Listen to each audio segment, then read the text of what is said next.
Je vais vous parler d'une affaire qui comporte d'étranges similitudes avec la disparition d'Émile. Une affaire malheureusement non élucidée. En étroite collaboration avec la rédaction du journal Le Nouveau Détective, nous avons fouillé sur un autre dossier dont on a peu parlé, en tout cas pas dans le détail. Nous l'avons fait et voilà ce qui en ressort.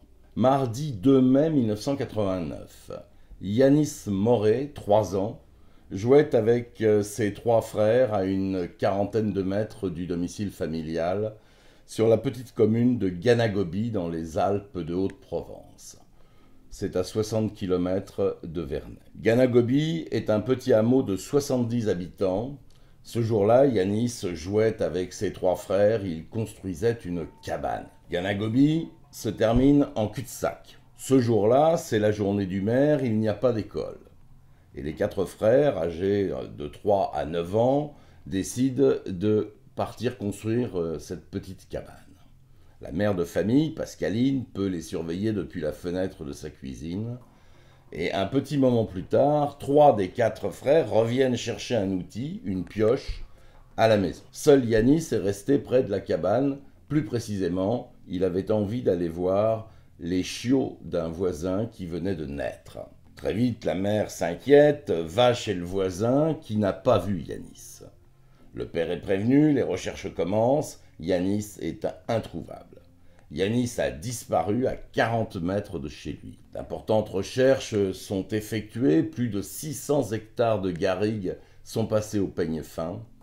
16 mois après la disparition de l'enfant, un chasseur découvre près de l'abbaye une petite paire de chaussures grises d'enfant, posée là, bien rangée sur la terre, pointure 17.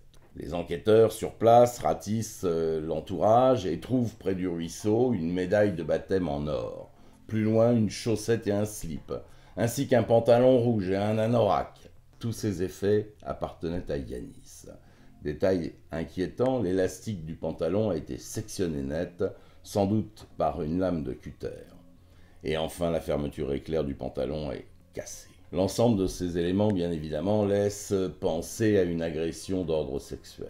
Comme vous pouvez le constater, il y a beaucoup de similitudes entre ces deux disparitions. Des hameaux isolés qui se terminent par un cul-de-sac, l'âge des victimes. Dans les 2 dossiers, les enfants jouaient dans une cabane. Un peu comme 2 affaires miroirs pour un prédateur unique. La question, en tout cas, mérite d'être posée. Alors oui, 34 ans les séparent, mais cela n'efface pas les étranges similitudes. Vous pouvez retrouver l'enquête complète de mon confrère Christophe Guérat dans Le Nouveau Détective, qui est sorti ce mercredi.